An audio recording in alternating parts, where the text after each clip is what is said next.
Aris mengikuti Fanya yang sedang berjalan menuju kamar depan. Ternyata di sana sudah ada istrinya berbaring berdua dengan wajah penuh dengan masker berwarna silver. Seperti biasa saat berkunjung ke sini putrinya sudah jarang sekali berada di dekatnya, Pak Hamdi mengajak Caca pergi ke rumah orang tua beliau yang rumahnya tidaklah jauh. Sedangkan, Aska putra Fanya masih terlelap di depan televisi setelah tadi ditidurkan Fanya lagi diberi ASI. Sah, kok Mbak gak diajak sih? Mbak kan juga mau. Tidak dijawab, tangan adiknya hanya menunjuk masker dan mentimun yang tergeletak di nakas kecil samping mereka berbaring. Aris yang awalnya hanya mengamati Fanya sibuk menutupi wajah ikut penasaran sebelum mendesak tubuh istrinya yang sudah ada di pinggir paling pinggir agar bergeser ikut berbaring. Bergeserlah mereka semua sampai adik di bawahnya mentok di dinding. Pak Hamdi yang baru pulang mendapati rumah terlihat sepi mampring, tidak didapati keberadaan semua anak beliau. Entah kemana mereka semua. Bukankah tadi semua putra-putri beliau sudah berkumpul di rumah hanya menyisakan Faiz yang sudah kembali ke kafe? Kenapa rumah ini masih terasa lodang? Begitulah mungkin monolog beliau di dalam hati sembari menatap cucu di gendongan. Tidak mungkin beliau bermimpi atau mengigau, ini buktinya. Bayi mungil yang tersenyum ke arahnya menyejukkan hati yang bertanya-tanya.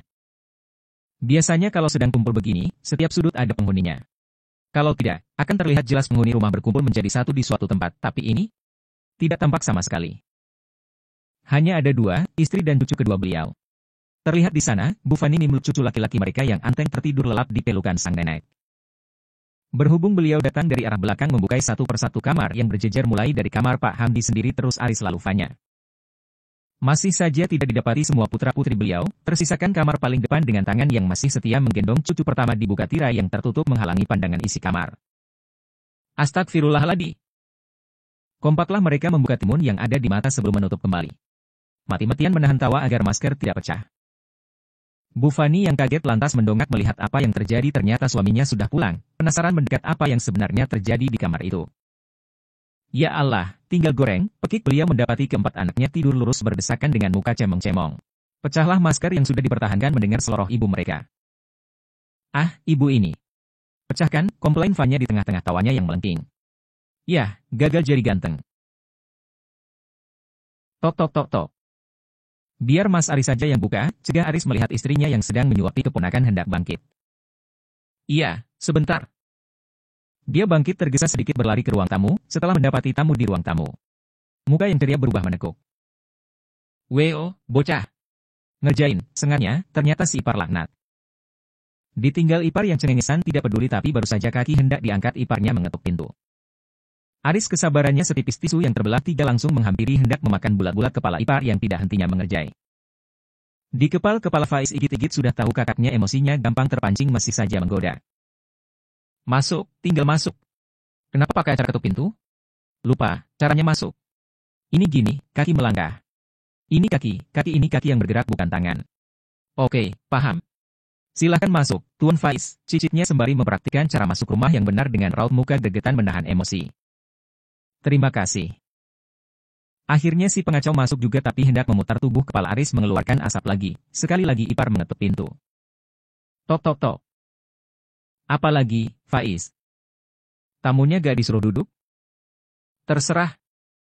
Terima kasih. Oh iya belum jabat tangan. Diraih tangan lelaki di depannya untuk diletakkan ke dahi, Aris dibuatnya semakin khawatir. Ada apa dengan iparnya ini? Dara dan juga Fanya yang sudah berpindah tempat di kursi ruang tamu tidak hentinya tertawa ngiklik melihat tingkah keduanya. Sa, bojomu sa. Faiz yang mendengar iparnya mengadu tersenyum menahan tawa sebelum mata pindah ke depan menyapa kedua ipar perempuan. Mengangguk ramah ke arah Dara dan Fen, sapa Faiz kemudian. Terdiam, tawa mereka sudah tidak terdengar. Benar-benar iparnya geser. Mata Aris baru menyadari sejak tadi ipar menyembunyikan tangan di belakang punggung, seperti memegang sesuatu entah apa itu. Apa itu, Is? Buat Mas?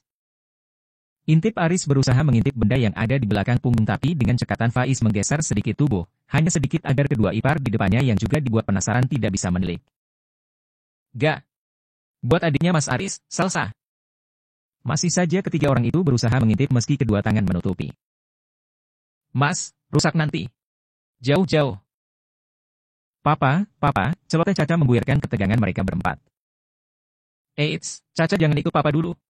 Sama Bude saja. Mendengar kata Bude, wajah Dara langsung ditekuk dia tidak setua itu dan dibalas dengan cengengesan Faiz. Jahil banget. Faiz? Kamu sudah datang? Dari tadi? Ketiga kakaknya dibuatnya terbengong, ternyata bukan iparnya saja yang geser tapi adiknya pula. Kalian ini kenapa sih? Kesambet, tanya bariton Aris yang sudah emosi tingkat full. Ditempelkan punggung telapak tangan ke dahi adik perempuan, tidak panas, wah, perlu dirupiah. Itu belum seberapa sampai Faiz berdiri lantas berlutut di depan Salsa memberikan sebuket bunga yang dibelinya tadi di jalan. Bukan Salsa yang salah tingkah melainkan ketiga kakaknya lah yang dibuatnya salting panik sendiri. Dara langsung memalingkan wajah malu padahal bukan dia yang diberi. Entah, jika ia yang diperlakukan demikian oleh suaminya bisa-bisa pingsan di tempat. Dan, kedua kakaknya Salsa yang lain lebih parah. Fanya seketika berdiri kehilangan arah mau kemana semua tertutup.